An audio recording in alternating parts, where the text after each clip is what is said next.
বিদায় বড় বেদনার, তবুও বিদায় দিতে হয়। এ বিদায় সে বিদায় নয়, এ বিদায় উন্নত হওয়ার জন্য। কিছু কথা প্রচলিত থাকে সারা জীবন, কিন্তু ঝরে যায় কিছু মানুষের প্রাণ, কিছু মানুষের আত্মত্যাগ। আমার বাপের স্বপ্ন ছিল তার ছেলেদেরকে বিভিন্ন বাহিনীতে যাতে চাকরি নিতে পারে, দেশের স্বার্থের জন্য, দেশ রক্ষার জন্য কাজ করতে পারে, তার একটি স্বপ্ন ছিল। মূলত আমরা 4 ভাই। আসলে মামা খালু না থাকলে চাকরি হয় না। আসলে মামা খালু দিয়ে কি হবে? আমরা যখন অভাব অনটনে আমাদের সংসারটা চলছিল, তখন আমরা 2 ভাই 2020 সালে এসএসসি পাস করে, আমি আর আমার ছোট ভাই ফুলকুচা হাই স্কুল থেকে এসএসসি পাস করেছিলাম। তারপরে আমাদের সংসারটা খুব কষ্টে চলতেছিল। তখন আর কি বলবো, আমরা 2 ভাই ঢাকা শহরে আইসা চাকরি নেই। তো প্রতিটি বাবা মার একটি স্বপ্ন আছে, একটি আশা থাকে। আমারও বাপের স্বপ্ন ছিল আমি একদিন বড় হব, আমি একদিন চাকরি করব, আমি একজন দেশের একজন সৈনিক হব, আমি একজন দেশ নায়ক হব।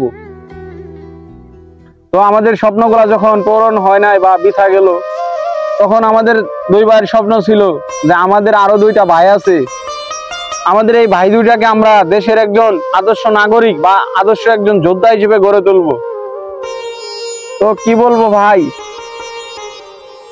আমরা 2 ভাই যখন ঢাকা আসলাম, তখন আমাদের সংসারটা অনেক কষ্টের ভাবে চলতেছিল। তারপর আমরা টাকা পয়সা ইনকাম করলাম, আমাদের ভাইকে ইন্টার পাস করাইলাম। তখন ভাবলাম ও কয়েকটা মাঠে পরীক্ষা দিয়েছে, ময়মনসিংহ পরীক্ষা দিয়েছে, তেজগাঁও পরীক্ষা দিয়েছে, ঘাটাইল পরীক্ষা দিয়েছে, জামালপুর পরীক্ষা দিয়েছে, পুলিশ লাইন মাঠে 5-6টা মাঠে পরীক্ষা দিয়েছে। দেওয়ার পর আসলে কি বলবো, আমরা লোক বলতে আসলে এই সমাজে কিছু প্রচলিত কথা আছে যে মামা খালু থাকলে মনে হয় চাকরি হয়।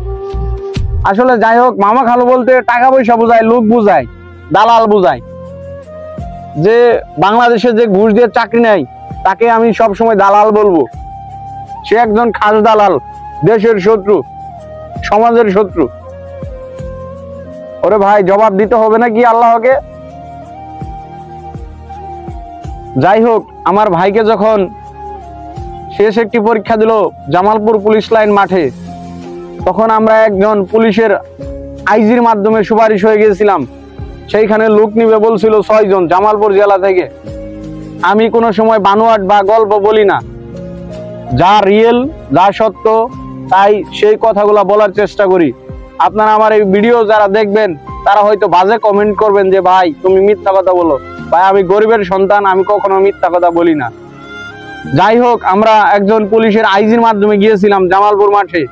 আমার বাবার বুক ভরা স্বপ্ন ছিল, মনে হয় আমার ভাইয়ের চাকরিটি হয়ে যাবে। আমার মায়ের সেই বুক ভরা কান্না ছিল, মনে হয় আমার সেই 3 নম্বর ভাইটির চাকরি হয়ে যাবে। উনি অনেক মেধাবী একজন ছাত্র ছিল, এমন কোনো পরীক্ষা নাই তার ভালো রেজাল্ট না ছিল। প্রত্যেকটি পরীক্ষায় সে ভালো উত্তীর্ণ, ভালো রেজাল্ট করেছে। যাই হোক, প্রতিটি বাবা মার কিছু স্বপ্ন থাকে।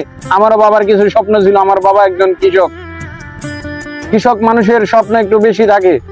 আমারও বাবার ছিল। আমার দাদার নাম ছিল তৈনুদ্দিন শেখ, তিনি একজন কৃষক ছিল, মানুষের বাড়িতে বাড়িতে মানুষের দ্বারে দ্বারে কাজ করেছে। যাই হোক ভাই, কথাগুলো অনেক কষ্টের সাথে বলতে হয়। যদিও আপনারা হয়তো শুনে বলবেন যে এই যুগের ছেলে মেয়ে কি এরকম আছে নাকি, এরকম ছেলে এখনো কি আছে বাংলাদেশে?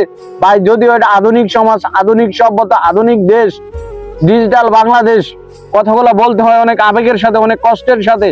এই সমাজের মানুষ এখন এগুলা আর শুনবে না, এগুলা আর বুঝতেও চাইবে না। আমি যেহেতু গ্রামের সন্তান, জামালপুরের সন্তান, সেই হিসেবে আমার দেশ হিসেবে, আমার জেলা হিসেবে আমি কথাগুলো বলে রাখি বা স্মৃতি হিসেবে রাখি। তো আমারও স্বপ্ন ছিল যে মনে হয় যে আইজির মাধ্যমে গেলে মনে হয় চাকরিটা হবে, কিন্তু দুঃখের বিষয়, আফসোস, আমাদের পুরা কপাল। সেখানে যাই দেখলাম যারা মুক্তিযোদ্ধার নাতিপুতি, যারা ভুয়া মুক্তিযোদ্ধা, টাকার মাধ্যমে যারা কার্ড বানিয়েছে, তাদের নাতিপুতি, তাদের ছেলেদের চাকরি হচ্ছে। অথচ আমার ভাই একজন ভালো স্টুডেন্ট, ভালো ছাত্র, এমন কোনো পরীক্ষা নেই তার জিপিএ না ছিল, 4 উপরে না ছিল, ইংলিশে অনেক দক্ষতা ছিল, এমন কোনো বিষয় নয় তাকে কেউ আটকাইতে পারবে, এরকম একজন ছাত্র ছিল। এখনো তাকে দেখতে শুনতে অনেক স্মার্ট লাগে। যাই হোক, তার মতো ছেলে যখন বাংলাদেশে চাকরি পায় না, আমি মনে করি বাংলাদেশে এমন কোন কুলাঙ্কার মায়ের সন্তান নাই যে চাকরি পাবে। এই দেশ এখন হয়ে গেছে আধুনিক সভ্যতা, দেশে কোনো বিচার পাওয়া যায় না, মূল্যায়ন পাওয়া যায় না। একজন দেশপ্রেমিক যদি হোক দর্শক, একজন বিচারক যদি হয় দর্শক, আপনি বিচার কাকে দিবেন? দেশের অবস্থা এখন এই। মেধাকে সম্মান করবে, মেধার যোগ্যতায় সবাই চাকরি পাবে, কিন্তু ভাই এখন দেখতেছি তা না। এখন যে দেখছি যে ভুয়া মুক্তিযোদ্ধা গুলি ধরতে পারে না, গুলি কেমনে ধরতে হয় এটা জানে না। অথচ আমার বাবা একজন কৃষক, তিনি কিন্তু বলতে পারবে যে গুলি কেমনে ধরে, গুলিতে কয় রাউন্ড আছে, গুলি কয় ভাগে ভাগ করা যায়, এগুলা সব বলতে পারবে। কি আমার বাবা কি মুক্তিযোদ্ধা ছিল? কিন্তু না, আমার বাপ সব বলতে পারে। আপনারা হয়তো বলবেন যে আসলে তুই মিথ্যা কথা বলতেছো, আলিম তুমি মিথ্যা কথা বলো। না ভাই, আমি কোনো ভুয়া কথা বলি না। আমার ভাইয়ের মতো ছাত্র যখন চাকরি বানায় এই সমাজে যার কোঠা আছে, এসএসসি পাস কোন রকম করতে পারলে 2.2 2.3 এরকম রেজাল্ট করতে পারলে তার চাকরি হয়ে যায়। তার দাদা বলে মুক্তিযোদ্ধা। আরে ভাই, যুদ্ধ হয়ে গেছে সেই 54 বছর। 54 বছর যুদ্ধ হইলে তুমি তো 20 বছর আগে গুলি ধরতে পারো না, তাহলে 72 বছর। এখনো কি 72 বছরের মুক্তিযোদ্ধা বাংলাদেশে আছে? আপনাদের কি মনে হয়? কি বলবো ভাই, আমার মতো যারা গরিব ছেলেবেলা আছে তাদের আফসোস করা ছাড়া আর মহান আল্লাহ তাআলাকে বলা ছাড়া আমি মনে করি আমার মতো অসহায় আর কেউ নাই, আমার মতো আর হতভাগা কেউ নাই। কথাগুলো শুধু স্মৃতি কথা হয়ে থাকলো। রাত কাউকে স্বপ্ন দেখায়,